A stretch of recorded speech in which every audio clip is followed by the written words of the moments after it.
Hello.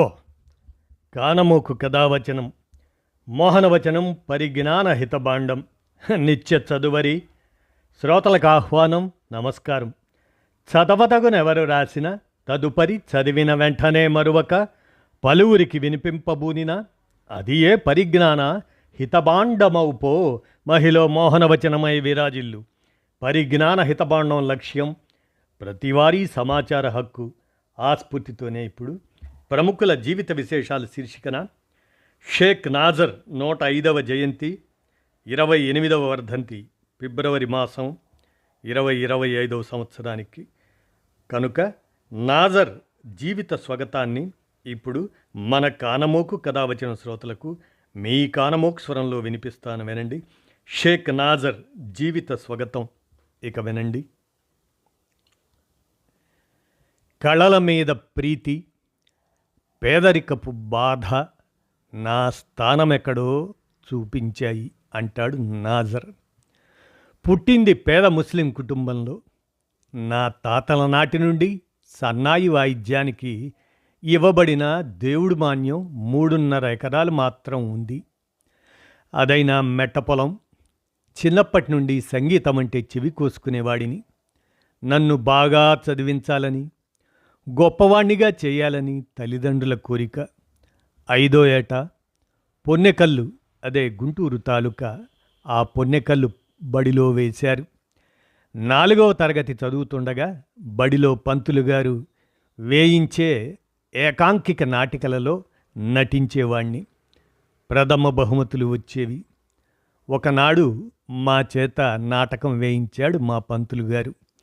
ఆ నాటకానికి బాలరత్న సభ తెనాలివారు, వారికి చెందిన హార్మోనిస్టును పిలిపించారు. నేను మంచి నటకుడుగా రాణించగలనని తెలుసుకున్నాడా హార్మోనిస్టు. తన కంపెనీ డైరెక్టర్తో చెప్పాడు. వెంటనే నన్ను బాలరత్న సభలోకి తీసుకున్నారు. చదువుకు స్వస్తి చెప్పి కంపెనీలో చేరా. నాజర్ అనే ముస్లిం పేరు బాగుండదనుకున్నారు కాబోలు. గోపి అని మారుపేరు పెట్టారు. రామదాసులో కబీరు, ఇతర నాటకాల్లో స్త్రీ పాత్రలు ధరించేవాణ్ణి. పొగడ్తలు, బంగారు పతకాలు వచ్చేవి. కానీ ఖర్చులుగాక నెలకు 15 రూపాయలు మాత్రం ఇచ్చేవారు కంపెనీ వారు. 1935లో కంపెనీ ఆర్థికంగా చితికిపోవటంతో ఆ రాబడి పోయింది. నా తండ్రి చాలా నిరుత్సాహపడ్డాడు.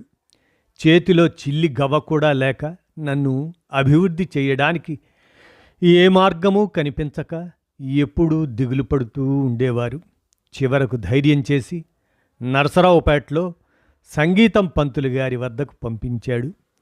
తన రెక్కల కష్టం నుండి ఎలాగో మిగిల్చి నెలకు 3 రూపాయల చొప్పున నాకు పంపించేవాడు. పంతులు గారు సంగీతం ఉచితంగా చెప్పబట్టి ఆ 3 రూపాయలతోనూ ఎలాగో ఒకలాగూ పొట్టపోసుకుంటూ విద్యాభ్యాసం సాగించా. కానీ కొన్నాళ్లకు ఆ 3 రూపాయల మొత్తం కూడా మోయరాని బరువైపోయింది. మా తండ్రికి నిరాశ. ఆయన నిరాశకు చేరుకున్నాడు. ఏం చేస్తాం, ఇక మానుకో నాయనా అంటూ కంటతడి పెట్టాడు. నా శరీరమంతా నీరైపోయింది. పంతులు గారు జాలిపడి తానే తిండి పెట్టి సంగీతం నేర్పుతాను అన్నారు. 6 మాసాల కాలం ఆ విధంగా చెప్పారు. కానీ హఠాత్తుగా తండ్రి మరణించాడు.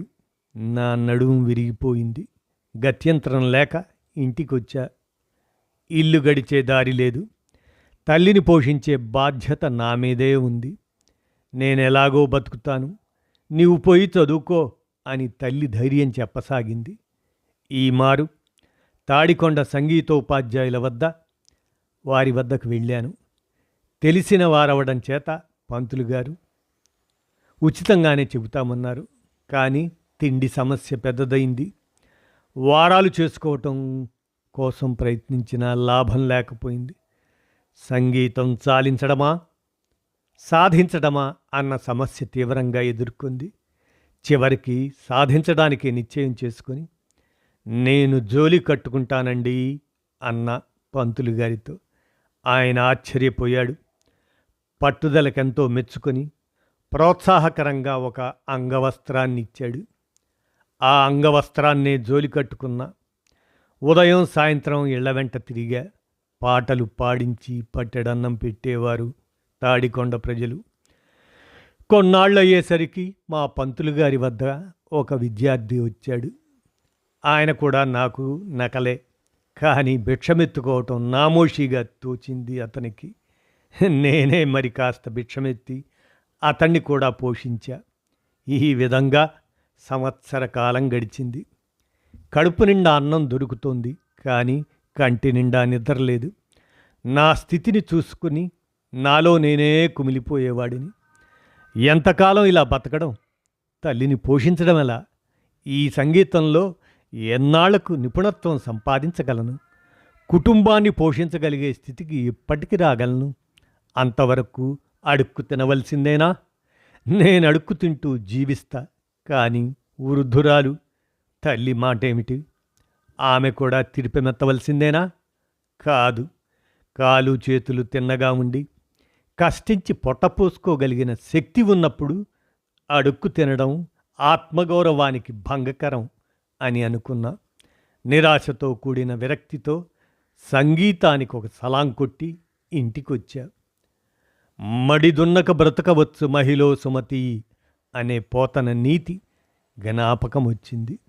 అప్పు తెచ్చి 2 దున్నలు కొని వ్యవసాయం పెట్టా. ఎంత బండ చాకిరీ చేసినా ఫలితం మాత్రం అల్పంగా ఉండేది. ఆ కౌలు సేద్యంలో మేపలేక ఒక దున్నను అమ్మివేసి వ్యవసాయం ఎత్తివేశా. ఇక జీవించడానికే మార్గము కనిపించక కూలికి బయలుదేరా. మిరప కోతలకు, జొన్న కోతలకు వెళితే రోజుకు 8 అణాల వరకు గిట్టేది. కానీ సంవత్సరం పొడుగునా ఇలాంటి కూలి పని ఎలా దొరుకుతుంది? అంచేత పొగాకు కంపెనీలో కూలికి వెళ్ళి ముఠాలో చేరా. మా ముఠాలో 50 మంది పనిచేసేవారం. అలసట లేకుండా పెండెలు కట్టడం వగైరా పనులన్నీ పూర్తి చేసుకుని సాయంత్రం మా ముఠా చేసిన పనిని గురించి వివరంగా లెక్కలు రాసేవాణ్ణి. నెలాఖరుకు చూస్తే కంపెనీ లెక్కకు మా లెక్కకు 25 రూపాయలు తేడా వచ్చింది. కంపెనీలో పనిచేసే కూలీలెవరూ సొంత లెక్కలు రాసుకునేవారు కాదు. కండలు కరిగించి బండ చాకిరీ చేసి కూడా కంపెనీ వారిచ్చిందే మహాప్రసాదం అనుకుంటూ కిక్కురు మనకుండా పట్టుకుపోయేవారు. అంచేత నేను వివరంగా లెక్కలు చూపించి 25 రూపాయలు విరగగోయటమేమిటి అని నిలదీసి అడగడాన్ని సహించలేకపోయాడు కంపెనీ యజమాని. ఈ జాడ్యమే కూలీలందరికీ అంటుకుందేమోననుకున్నాడు. గుడ్లెర్ర చేస్తూ పనిలో నుండి తొందరగా బయటికి దయచేయండి అన్నాడు. చేసేదేమీ లేక 2వ దున్నను అమ్మి కుట్టు మిషన్ కొన్నా. మిషన్ కుడుతూనే ఊళ్ళో పిల్లలకు సంగీతం నేర్పేవాణ్ణి. సంవత్సరం గడిచేటప్పటికి 200 వెనకవేశా. కాసిని కాదు, కూసిని కాదు, 200 రూపాయలు. 200 సంపాదించటమంటే నా బోటి గర్భదరిద్రునికి సామాన్యమైన విషయం కాదు. పట్టరాని సంతోషంతో కష్టార్జితమైన 200 పెట్టి పెళ్లి చేసుకున్నా. గారపాడు సత్తెనపల్లి తాలూకాలో ఉన్న గ్రామం. అత్తవారింటి వద్ద ఉండగా చుట్టుపక్కల గ్రామాల యువకులతో ఎక్కువగా పరిచయం ఏర్పడింది. నెల జీతం పద్ధతి మీద నాటకాలు నేర్పమన్నారు యువకులు. క్రమేణా నెలకు 30 రూపాయల నుండి 75 రూపాయలకు పెరిగింది సంపాదన. సంసారం ఒడిదుడుకులు లేకుండా సాఫీగా నడిచిపోతుంది. నాటక దళాలను తయారు చేస్తూ స్వగ్రామమైన పొన్నెకల్లు వస్తూ పోతూ ఉండగా అక్కడ పార్టీ సభ్యులతో పరిచయం కలిగింది. వారు నాకు రాజకీయ పుస్తకాలు, స్వతంత్ర భారత్ పత్రిక ఇచ్చేవారు. స్వతంత్ర భారత్ చదువుతుంటే కమ్యూనిస్ట్ పార్టీ కష్టజీవుల పార్టీ అని, స్వాతంత్రం కోసం, కూలీ రైతుల అభివృద్ధి కోసం ఎడతెగకుండా నిరంతరం పనిచేస్తున్న పార్టీయే అని భావం కలిగింది. అక్కడి నుంచి ఎక్కువగా రాజకీయ పుస్తకాలు చదవడం ఆరంభించా. ఇంకేముంది, కమ్యూనిస్టు పుస్తకాలను చదువుతున్నాడు మీ అబ్బాయి, పోలీసులు పట్టుకుపోతారమ్మో అని ఎవరో మా తల్లిని భయపెట్టారు. ఒకనాడు గోర్కీ రాసిన అమ్మ చదువుతుండగా గోల చేయటం మొదలుపెట్టింది మా అమ్మ. గోర్కీ అమ్మ కూడా తన కొడుకు పావెల్ను గురించి సరిగ్గా ఇలాగే భయపడింది మొదట్లో. పర్వాలేదులే అమ్మా అని మా అమ్మకు ధైర్యం చెప్పి గోర్కీ అమ్మను పూర్తిగా తెలుసుకున్నా. నా జోలి సంచి, దున్నల నాగలి, కూలి చెమట, కుట్టుపని బుర్రలో ఒకసారి గిర్రున తిరగసాగాయి. పావెల్ను జ్ఞాపకం ఉంచుకున్నా. పార్టీ కరపత్రాలను ఎక్కువగా చదవటం ఆరంభించా. క్రమేణా పార్టీ అంటే అభిమానం ఎక్కువైంది. 1942లో పార్టీ మీద నిషేధం తొలగింది. చీకట్లను చీల్చుకొని వెలుగులోకి వచ్చింది పార్టీ. కొన్నాళ్లకు తాళ్ళూరులో జరిగిన గుంటూరు తాలూకా యువజన మహాసభకు హాజరై పాటల పోటీలో పాల్గొన్న. ప్రథమ బహుమతి వచ్చింది. తరువాత 1943లో తెనాలిలో జరిగిన జిల్లా పార్టీ మహాసభకు, గుంటూరు తాలూకా పార్టీ సభకు వెళ్ళా. ఆ సభల్లో పాటలు పాడా. పార్టీ సభ్యులు ప్రదర్శించిన వివిధ రకాల ప్రదర్శనలను చూశా. అవి నన్నెంతో ఉత్తేజపరిచాయి. వివిధ కళారూపాలను ప్రదర్శించవలసింది పొట్ట కోసం కాదని, ప్రజల కోసమని తెలుసుకున్నా. ఇంతవరకు నేనాడిన నాటకాలకు, పార్టీ సభ్యులిచ్చే ప్రదర్శనలకు ఉన్న తేడాను గ్రహించా. నేనాడిన నాటకాలలో లాగా వీటిలో భగవంతుని సాక్షాత్కారాలు లేవు. కైలాసం అసలే లేదు. కానీ మానవ ప్రపంచం ఉంది. వివిధ కళారూపాలను అభివృద్ధిపరిచి వాటి ద్వారా ప్రజాసామాన్యంలో చైతన్యాన్ని పెంపొందించాలనే కమ్యూనిస్టు పార్టీ ఆశయాన్ని తెలుసుకున్నా. చిన్ననాటి నుండి కళలంటే నాకున్న ప్రీతి, నిరుపేదలు అనుభవించే కష్టాల అనుభవం నా స్థానం ఎక్కడో చూపించాయి. వెంటనే పార్టీలో చేరా. వివిధ రకాల ప్రదర్శనలు నేర్చుకొని ప్రదర్శించా. తోటి కామ్రేడ్స్ బుర్రకథలు చెప్తున్నారు. నేను మాత్రం ఎందుకు చెప్పకూడదనే పట్టుదల కలిగింది. కామ్రేడ్స్ రామకోటి, పురుషోత్తములను కలుపుకొని బుర్రకథలను సాధన చేశా. క్రమేణా బెంగాల్ కరువు బుర్రకథ రాశాను. ఈ బుర్రకథల ద్వారా ఇంతవరకు మా దళం ఒక్కటే 6 లక్షల మంది ప్రజల్లోకి స్వాతంత్ర సందేశాన్ని తీసుకెళ్లగలిగింది. ఈ విధంగా ప్రజాసేవ చేసే భాగ్యం నాకు కలిగించింది పార్టీ. నాట్య కళా ప్రపూర్ణ శ్రీ బళ్ళారి రాఘవాచార్యులు గారు బాపట్లలో నా కథ విని అమితానందంతో ఆశీర్వదించారు. బళ్ళారికి ఆహ్వానించారు. మద్రాస్ ప్రదర్శనల్లో డాక్టర్ గోవిందరాజుల సుబ్బారావు గారు కౌగిలించుకొని హరిప్రసాదరావుని జ్ఞాపకం చేశావు అన్నారు. అనేక మంది ప్రముఖులు ఈ విధంగానే పొగిడారు.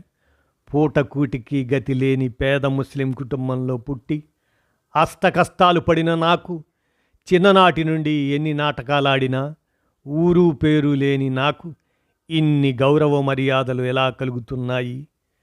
ఎలా ప్రజాసేవ చేయగలుగుతున్నాను?